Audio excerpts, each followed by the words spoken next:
بسم الله الرحمن الرحیم. من کان یرید حرث الاخره نزید له فی حرثه. هر څوک اوس تیاری د قیامت لپاره شروع کوي. د قیامت لپاره تیاری دا داسې ده لکه د ځمکې کې د فصل لپاره برابرول. اوس ځکه ښه واړه یې وتری کې، واړه یې خوشاوه یې کې، هر څه یې کې، پس دغه نه تخم کې واچوي. دا دنیا مزرعه د آخرت ته ځای د کروندې د آخرت ته دلته اوس کرل وکړه درمند بې هلته اخلي په قیامت کې. نو څوک چې اراده لري حرث الاخره د فصل د آخرت، فصل د آخرت کنایه ده د ثواب نه، نو نزید له فی حرثه، علاوه موږ به زیاتول وکړو دته په کښت ده کې نیک عمل کوي، کم از کم الله یو په څو کوي ورته یو په لاس د زیاتې حد نه ده معلوم. څوک چې څومره اخلاص لري په خپله کرونده کې دغومره بې فصل زیاتېږي، یو په لسه، یو په 200، یو په 100، یو په 50 کروړه، بلکې تر دغه نه هم زیات ثواب خدای پاک ورکوي. ومن کان یرید حرث الدنیا نؤتیه منها، او هر څوک چې اراده لري په عمل خپل سره کښت د دنیا چې لږ دنیا وګټي، نو نؤتیه منها موږ به ورکړو وکړو دته د څه برخې دي دغه دنیا نه، خو وما له بالآخرة من نصیب، نه به وي د ده دپاره په آخرت کې څه برخه. خدای مو دې وساتي. من یرائي یرائي الله به ومن یسمع یسمع الله به. حدیث مبارک د بخاري شریف. څوک چې په خپل عمل کې ریاکار وي، په خلکو ځان ویني، د دې دپاره چې بیا مې صفت وکړي د دغه به څه برخه زه ورکړم، په خلکو کې به مشهور کړم چې پلانکی ډېر ښه سړی دی، خو د آخرت به بیا د دغه نیک عمل دومره بدلم دی. څوک چې چا نه ده لیدلی د عمل کړی، اوس بیا خپلې قصې کوي. ومن یسمع دا بیا د قول د قبیلې نه ده، خپلې قصې خلکو ته کوي. یاره په حج کې مو داسې ستړی تېرې کړې، دومره مو طوافونه کول په ورځ کې، دومره مو عمرې کولې، دومره مو دا کول، په جهاد کې مو داسې وکړه، په فلانکي ځای کې مو داسې وکړه. دا خبرې دغه دپاره کوي چې په خلکو کې دا د ده نیک عملي مشهوره شي، الله یې بدله وایي په دنیا کې ورکړي، څه به یې مشهوره کړي. یوه ترجمه به درته وکړم.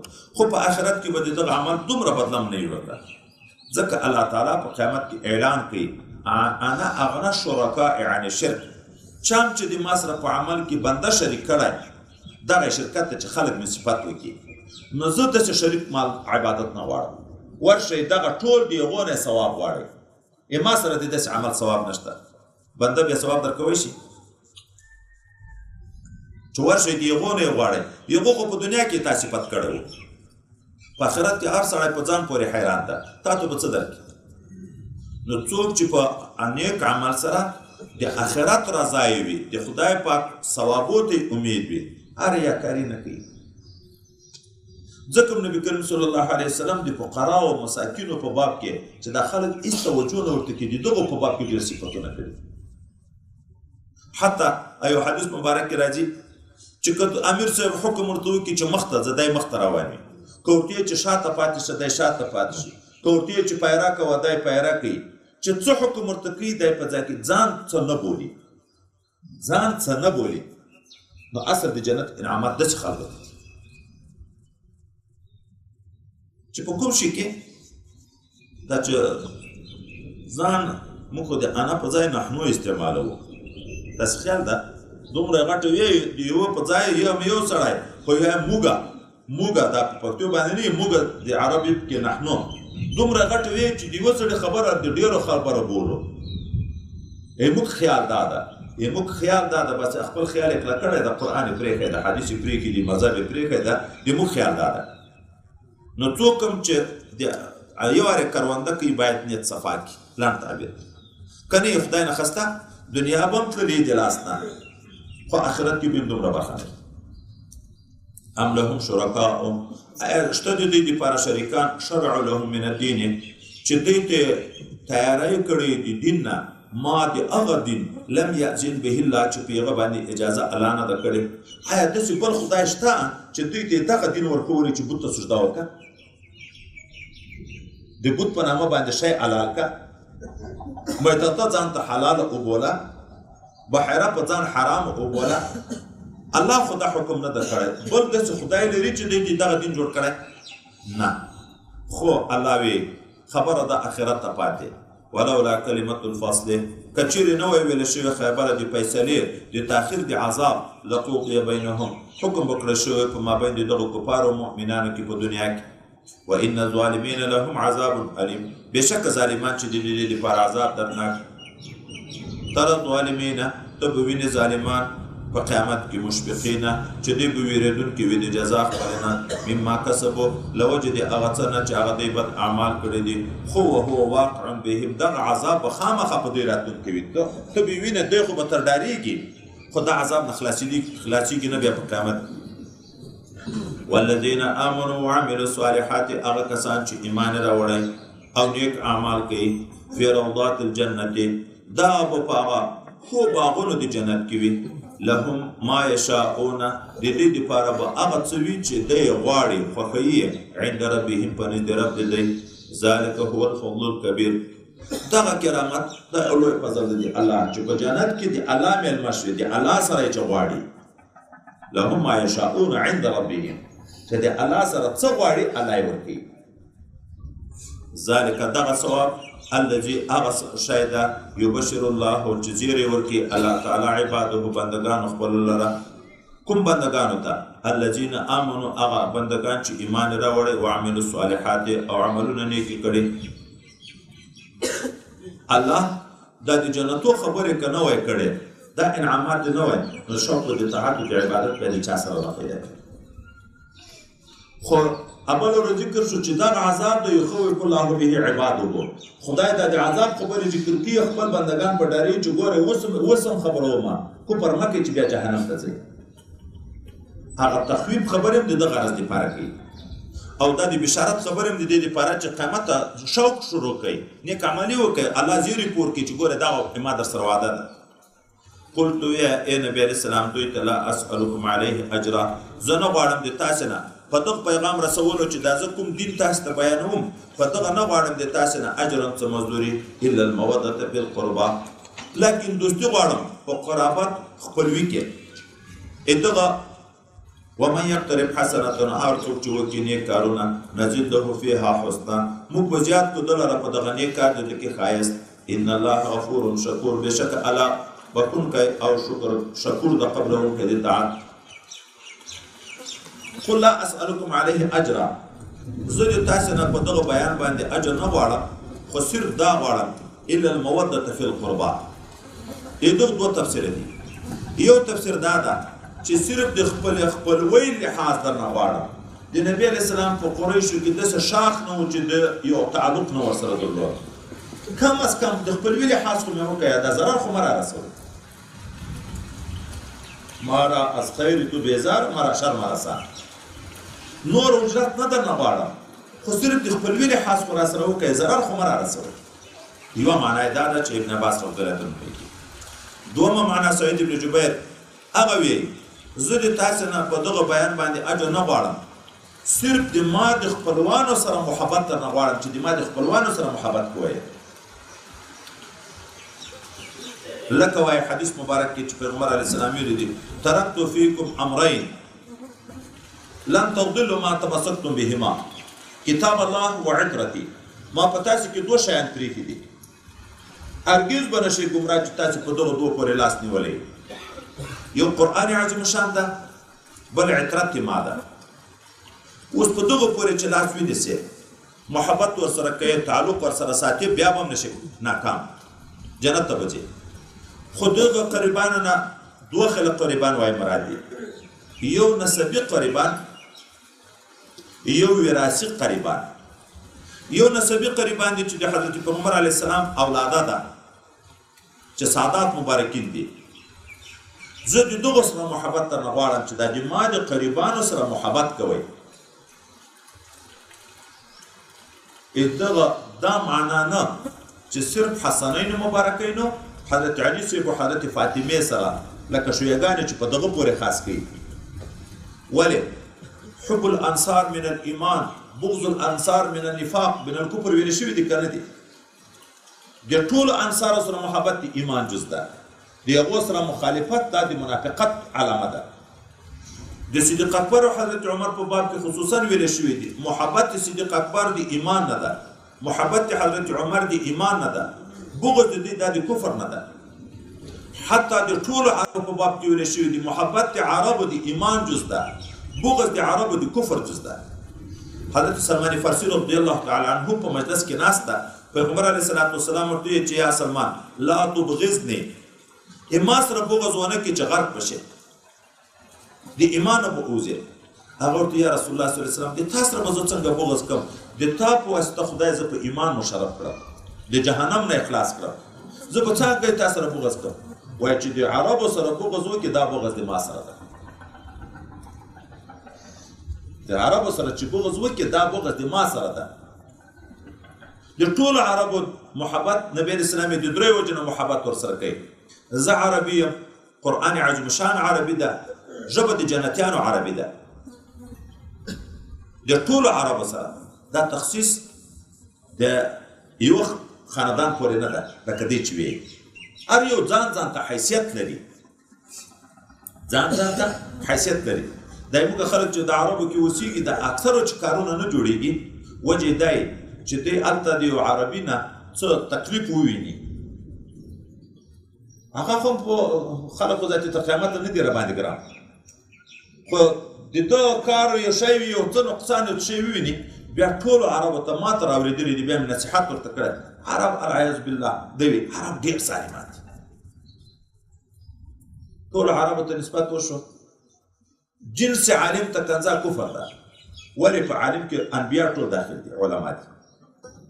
یو شخص ته وي ګوره، یو د خاص عربي سره جنګ وي، حتی د یو خاص صحابي سره جنګ، د حضرت علي صاحب او حضرت معاویه صاحب په منځ کې هم جنګ راغی که رانغی، خو د صحابیت په عنوان و، په حیثیت ته وګورو.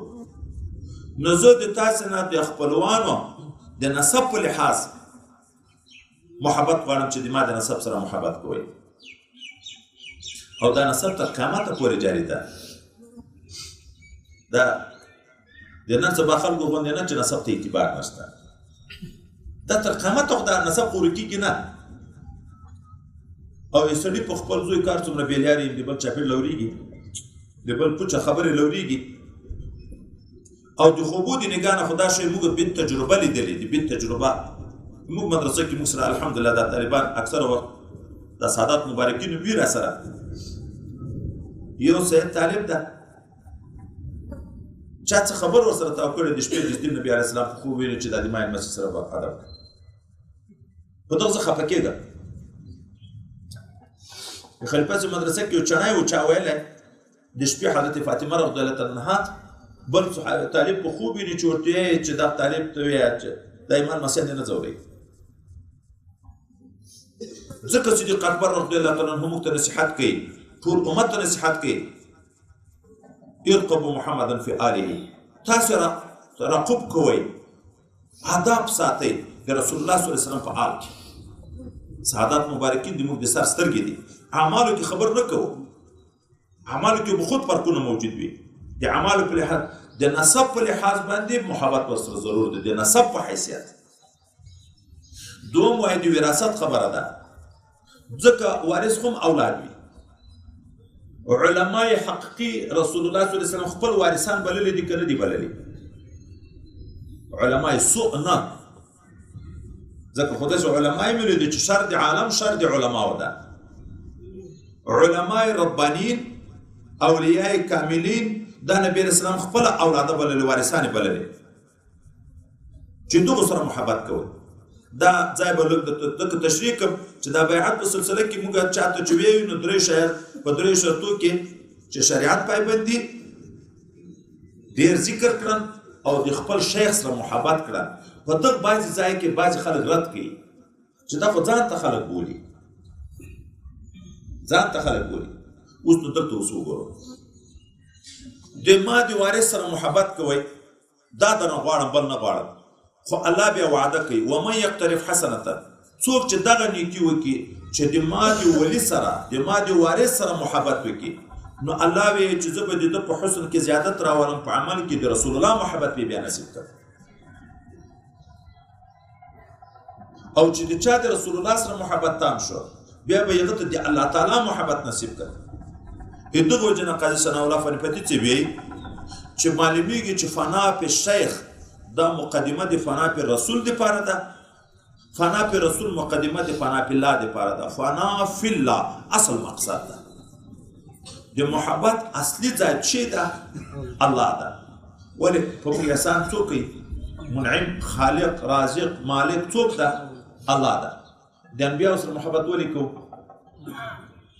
د صحابه سره ولې کوو؟ موږ چې په کتاب په سر کې درود لیکو د هر مصنف چې لیکلی ده چې پر نبي علیه السلام یې درود لیکلی دی بیا په صحابه او په عالم سره لیکلی ده که نه ده لیکلی؟ ولې کوو؟ دا ده چې دا انبیا خلیفګان دي الله دي، نایبین دي الله تعالی دي. د الله د ذات او صفاتو نه د هغه د رضا او د نه راضي د اسبابو نه موږ انبیاو خبر کړي یو. بیا د هغه نه راوروسته په دغه دین باندې موږ چا خبر کړي؟ د خپلو مشایخ استادانو خبر کړي. خو فنا دغته وی نسیان د ماسوا. فنا فی الله اصلي مقام دغه چې فنا فی الله ته سړی ورسېږي چې د الله نه سوا نور شیان د دماغو نه اوځي، عشق و محبت ټول د الله سره شي. بیا که د یو بنده سره محبت کویم د الله د رضا دپاره کوي، که د بنده سره یې کویم د الله د رضا دپاره کوي، په بل غرض باندې بیا نه یې بنا. اوس نو دغه د الله محبت چې سړي ته نصیب کېږي دا پورته زینې ته چې سړی خېجي لاندې زینې لري. اول به دا د خپل شیخ د خپل استاد سره محبت کوي، د ده د احساناتو تصور به کوي چې په دغه دین زه ده خبر کړم، د ده د کمالاتو تصور به کوي چې الله تعالی ده ته څومره مقام ورکړی. د دغه وجې نه دا محبت چې زیات شو اخر دغه ځای ته خبره چې دغه کمال ده ته د څه وجې نه پیدا ده؟ د متابعت رسول الله صلی الله علیه وسلم د وجې نه پیدا ده. نو د دغه ځای نه به ترقي ذاتي راشي چې دا اصلي مقصد نه ده، مقصد رسول الله ده چې دی د رسول الله په متابعت داسې مقام ته رسېدلی، خو تر دغه نه خوا د رسول الله په سنتو ذاتي به ځان برابروي. بیا چې د رسول الله صلی الله علیه وسلم د احساناتو تصور وکړي، د هغه د کمالاتو تصور وکړي، د دغه غټ عظمت خاوند چې دا دومره غټ عظمت خدای ورکړی چې سپوږمۍ ته اشاره وکړه سپوږمۍ دوه ځایه کېږي. تاسو فکر وکړئ دومره کمال چې خدای پاک ورکړی دا چا ورکړی و؟ الله. خبره لاړه الله. اصل د قدرت چښتن د کمالاتو چښتن څوک شو؟ الله تعالی. خو دا به د دغه مځکې نه شروع کېږي، ډایرکټ د الله تعالی سره دا ډایرکټ نارې وایي دا به ذاتي پاتې وي. چیرې هم چاته څوک دغسې نه شي خطی، خو کوزو نه به خېجي زینه په زینه باندې. دغه آیات دلیل ده وایي. نو محبت د مشایخو دا د دغه آیات ته ثابت ده، هغه په دغه غرض باندې ده. ذاتا نه د ده د ښایست لحاظ شته پکې، نه د ده د قومیت لحاظ شته پکې، نه د ده د مړښت او د مالدارۍ لحاظ شته پکې، نه د ده د قدرت لحاظ شته پکې. د وراثت لحاظ ده چې د رسول الله په مسند راته ناسته، د هغه نائب ده او د هغه په سنتو ماده یې خبروي، د هغه په شریعت باندې ماده یې خبروي، او ما د الله دین ته برابروي، د الله رضا ته مې برابروي. بیا نو دا چې د دغه لئن شکرتم لازیدنکم د الله وعده ده که نه ده؟ او من لم یشکر الناس لم یشکر الله. چې د بنده شکر نه کې ادا د الله شکر نشي ادا کولی، او په شکر ایستلو الله وعده د زیادت کړی ده چې د دغه بنده د شکر ووایي چې دا چا په تا احسان کړی ده الله زیادت کوي. بیا د نبی علیه السلام د احساناتو هغه هم ذهن ته درځي چې خو تر دغه نه خو په موږ هغه ډېر احسانات کړي دي، د هغه شکر ګزاري به هم کوي، بیا که به نه کوي. چې د هغه شاکر شوي چې د رسول الله برکت ته چې زه نن قرآن ته ناست یم، په دین باندې مشرف یم، بیا به د دا شي چې دا انعام په موږ چا کړی ده چې رسول یې راته رالیږلی الله منعم، بیرته به هغه شکر ته ذاتي ځي. نو د دغه ځای نه دا لیار شروع کېږي. داسې نه ده چې العیاذ بالله پیر دعوت دی محبت ورکوي، په داسې حیثیت یې ورکوي چې د الله او د رسول الله لیار پرېږده، د ما په لیار روان شه. دا خو څه د شرک د محبتونه نه دي، دا دعوت خو د جاهلیت دعوت نه ده، د جاهلیت دعوت خو نه ده، د مشرکینو دعوت خو نه ده. ام یقولون افترا علی الله کذبا، آیا وایي دا کفار چې د خپله ځانه تړلي د رسول الله صلی الله علیه وسلم په الله تعالی پورې دروغ. فإن يشاء الله يختم على قلبك، که الله اراده وکړي نو مهر به کېږدي د صبر په زړه د تا باندې مهر به کېږدي د صبر په زړه د تا څه معنی تا خو ډېر ځوري په د خبرو خو چې الله اراده وکړي د تا په زړه باندې به د صبر مهر ولګوي ويمحو الله الباطل او محو بك خدای پاک دغه باطل ويحق الحق بكلماته ثابتي كلمه حق وخپل کلمو په خپل وعدو باندې انه عليم بذات الصدور دغه الله تعالی عالم د خاوند سينو باندې دا یو معنی دومره معنی دوی وی چې ته د ځانه جوړ کړای دا قرآن د تا په اختیار کې نه ده چې تا ته نسبت کوي که الله اراده وکړي تا په زړه په مهر ولګي دا تا نه به قرآن وي لکه وایي هغه آیات کې ولئن شئنا لنذهبن بالذي اوحینا الیک ثم لا تجد لك به علینا وکیلا که الله اراده وکړي د تا نه به هم دغه وحی لاړه بوځي بیا به ته بل څوک نه کې پیدا چې دا وحی درته راوګرځي خو الا رحمة من ربک ان فضله کان علیک کبیرا دا د الله رحم ده چې تا د دغه د نبوت سلسله د وحی نزول شروع ده نه د نه منې کوي نو تا ته څنګه دې نسبت کوي چې دې ځان جوړ کړی وهو الذي يقبل التوبة عن عباده الله هغه مهربان ذات چې قبلوي توبه د خپلو بندګانو نه ويعفو عن السيئات او معافي کوي د سیئاتو نه د بدو کارونه ويعلم ما تفعلون او الله عالم ده په هغه څه باندې چې تاسو یې کوئ د الله د رحمت په متعلق کې د امید احادیث شته خو د دلاوري دپاره نه چې سړی په ګناه کې دلاوره شي ځکه خو د عذاب هم سخت سخت احادیث موجود دي حضرت علی کرم الله وجهه وی چې الله تعالی توبه قبلوي د بندګانو نه نو چې کومه ګناه نه د توبه وایسته الله قبلوي نو الله بیا دوري په قیامت کې عذاب نه درکوي دوم قسم الله دا ویل ويعفو عن السیئات د ګناهو نه معافي کوي او الله ډېر رحیم ذات چا یو وارې معافي کړي بیا عذاب نه درکوي خو دغه ځای هم ده ویغفرو لمن یشاء سړی به دلاوره کېږي نه دا ځای نه ته معلوم چې اوس ما ته به مغفرت کړی که به نه یې کړی ته خو به عاجزي کې الله ته که نه اعلی هغه رحیم ذات ته هغه کریم ذات ته چې که په دنیا کې سزا درکړه بیا به وري هغه آیت په تشریح کې راځي چې دا څه چې تاسې کوئ د تاسې د ګناهو سزا ده چې د ګناه سزا درکړم دواري عذاب بیا نه درکړي ولې یو عذاب چې درکړو بیا دواري عذاب نه درکړي الله ډېر رحیم عادل ذات ده او هغه ډېر معاف کوي چې ډېر معاف کړي بیا د معاف شوي شي بیرته عذاب نه درکړي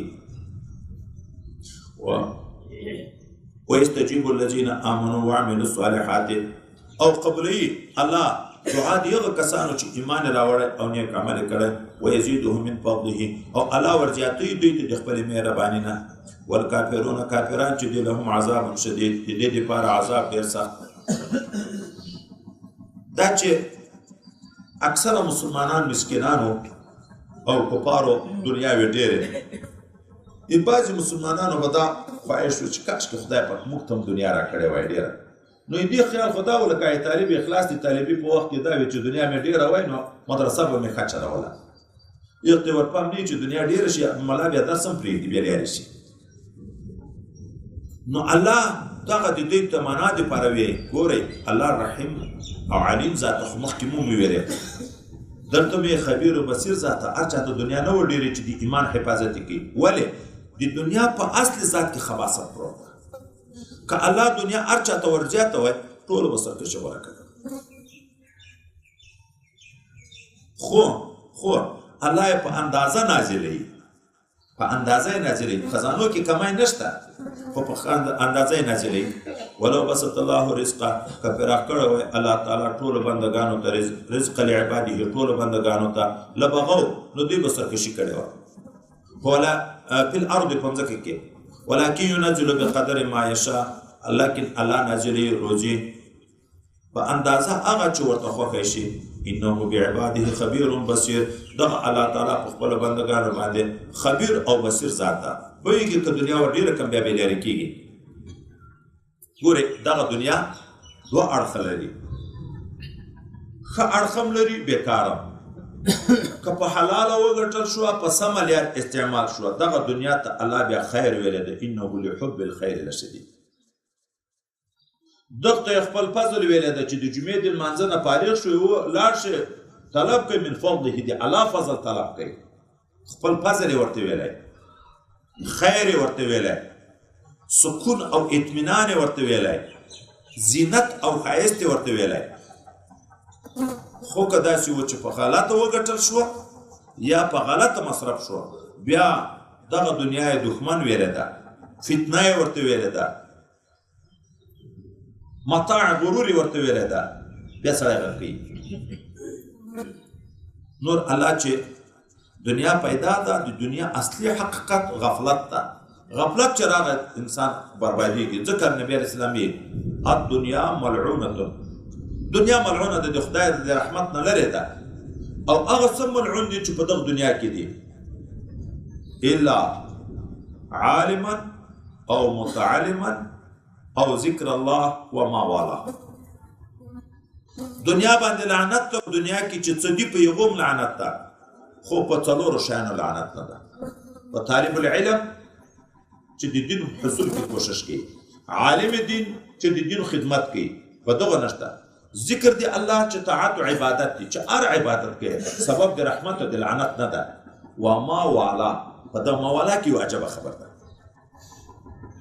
یا خو دوستانو د دغه خلکو ته لعنت نه ده، یا دا معنی دغه د دین کار چې په کومه دنیا موقوف ده، په یو عمره انداز دنیا ګټل بیا نه دی برابر. چې تا ژوند په موقوف ده، عبادت، درس، تدریس، دا بغیر د خوراک نه کیږي، د صحت نه بغیر کیږي.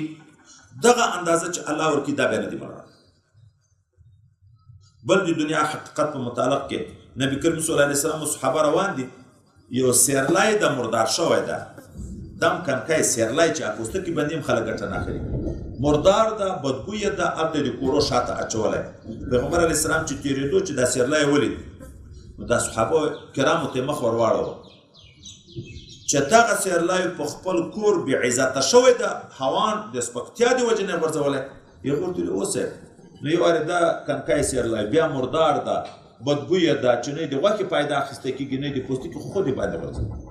ده ورته ویل دغه دنیا د خدای په نسبت باندې تر دغه مردار سیرلي سپکه ده، ذلیله ده.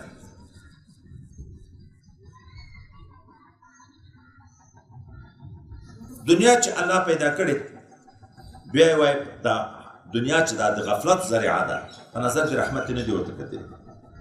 خو دغه دنیا ته الله خطاب کوي، یا دنیا من خدمک فخدمیه ومن خدمنی فاستخدمیه. من خدمک فاستخدمیه ومن خدمنی فخدمیه. ای دنیا، څوک چې د تا خدمت کوي، نو طلب د خدمت تر وکړه، خپل غلام تر جوړ کړه، تر سپینې ګیرې ذاتې نه خلاصېږي په دغه دنیا پسې. او څوک چې د ما خدمت کوي، الله تعالی وایي ته به د ده خدمت کوي. څوک چې د ما خدمت کوي، ته به د ده خدمت کوي. موږ تاسې د قرآن د ترجمې دپاره د محدود شپو دپاره راغلي یو. یوه سړي ته الله د اجر عظیم ورکړي، 15 لکه روپۍ تقریبا د مدرسې د خرچې د روژې دپاره راوړي. یوه سړي دغه د دین برکت ته چې تا دین ونیو، خدای دنیا ته حکم کړی چې ته به د داسې خلکو خدمت کوې. په نن سبا دور کې 15 روپۍ څوک چاته نه ورکوي، په خوارۍ په تکلیف یې وګټي، بیا یې طالب ته، مجاهد ته، عالم ته، صوفي ته، نیک سړي ته ورکوي، امید د آخرت د ثواب لري. الله خو ډېر غیرتي ذات ده چې څوک د الله د دین د خادم سره کومک کوي، بیا به الله یو په 100 یو په 1 لکه تر دغه نه زیات عوض بیا الله نه ورکوي. نو الله وایي دنیا ته خطاب کړی، څوک چې د تا خدمت کوي، خپل مزدور ته جوړ کړه. مزدور ذاتې نه خلاصېږي چې هغه مالک په اختیار کې. څوک چې د ما خدمت کوي، د هغه ته نوکر شه، د هغه ته خدمت کوه. یرزقه من حیث لا یحتسب. ګمان به هم نه وي، سوچ به هم نه وي، فکر به هم نه وي. دا نن به 100 روپۍ راشي، د لرې ځای نه چا تلیفون وکړه، د مدرسې خلیفه صاحب ته څه ضرورت دی، ډېره خرچه پوره ده، ما ویلې ته که برخه پکې اخلي، د یو 15 ورځو 10,000 روپۍ د یوې ورځې خرچه ده، 1.5 لک روپۍ راوړي. ګوره په خپل شوق تلیفون دا یې درته راکوي، بې مطالبې چې دا مخکې راوړی، ډېر یم په خپله یې راوړي دي، موږ نه دي ورته ویلي. دا د خدای د دین برکت ته د الله په وعدو کې تاوان نشته. ما مطلب په دې خبره کې دا دی چې موږ طالبان علما دا نیک خلک باید د الله په خزانو اعتماد وکړو. د الله په خزانو کې بیا څه نه کمیږي. موړ به ګرځي، موړ او لوی مړک د زړه به د خدای موړ کړي. طالب به یې په ټول کال کې 100 روپۍ به ورسره وي، داسې پاچاهي ژوند به کوي چې چا به په تصور کې هم نه راځي چې دا مسکین ده چې تمه دته لري. احمدزی خلیفه مبارک قدس الله سره ویلي وایي د کور نه روان یم د ملایي ځای ته، نو یو وخت کې مې غږ واورېده، شاته مې وکتل سړی منډې راوایي ځای ته ورته ودرېدم، یو طالب هم راسره ده. وایي خلیفه صاحب دومره نارې مې درپسې وکړې، ما ورته نن مې دې اورېدلې. خیر وایي کوماز مې اخیستی ده، هغه د کیسټ ورته یې که څه ورته یې دا کیسټ یې پوره ده، نو که یو 80 لکه روپۍ راکړې، پخوانۍ افغانۍ نه وې، اوس خو جګې دي، هغه مخکې افغانۍ، که یو 80 لکه افغانۍ راکړې. وایي ما ورته وخندل چې نه یې لرم. وایي ویل چې ګوره خلیفه مې دروغ مه وایه. ما سره وایي چې کور نه راتلم شیان یې راوکړو چې دام خلاص دي، دام خلاص دي، دام خلاص دي، دام خلاص دي، خو ما سره یو 500 ګون په جوب کې. وایي هغه مې ورته راوایي چې والله که نه په کور کې بله 1 روپۍ لرم، نه په جوب کې بله روپۍ لرم، دغه روپۍ دي راسره. وایي دا سړی هغه ډېر خفه شو. بیا یې ویل نه دا تا دا دومره مېلمانه. وایي ما ویل د دغو روزي خدای پوره کوي چې زه د جمعې شپې ته راځم، دومره روپۍ خلک راکړي چې درته د دغه مېلمنو ښه بندوبست به وشي. خلک دغه مېلمانه ته یې کتل چې اوس هره جمعه د ده 15 مېلمانه یي. دا چې موږ اکابرو مشایخ سره حال وګورې، دا کشتن خلیفه مبارک ځای ته زه ورغلی یم، ارغندی خلیفه مبارک ځای ته چې زه ورغلی یم، دا چې موږ په دوی مېلمانه ورته د هر سړي په خیال دا و چې خو یو څه خو چې ما سره هم څه کړي وای. یرزق من حیث لا یحتسب وهو الذي ينزل الغیث الله هغه ذات ته چې نازلوي باران من بعد ما قنطو پس له دې نه چې ناامیده شوي خلک د اورېدلو د باران نه، وینشر رحمته او خوروي رحمت خپل، وهو الولي الحمید ده الله تعالی چې ده دوست او کار جوړونکی ده. څو ورځې ګرمي شو موږ تاسې نارې شروع کړې الله ته. اوس دا د بیا باران را روان ده او زر زر ترجمه کوو، بیا دومره کمزوري یو چې د 2 څاڅکي هم ذاتي برداشت نه کوو، چې باران لږ تېز شي ذاتي بیا دعا د درېدن کوو. الله باران وري. ومن آیاته ځینې د دلایلو د قدرت الله تعالی خلق السماوات والارض پیدا کول د اسمانو د مځکې دي، وما بث فیهما او هغه پیدا کول د هغه شیانو دي چې خواره کړي دي الله تعالی په دې مځکو اسمانو کې من دابت د ژوند سرونه، وهو على جمعهم او الله بیا په بیرته یو ځای کولو د دغه ټولو مخلوقاتو که په اسمانو کې دي که په مځکه کې دي اذا یشاء کله ورته خوښه شي قدیر قادر ده.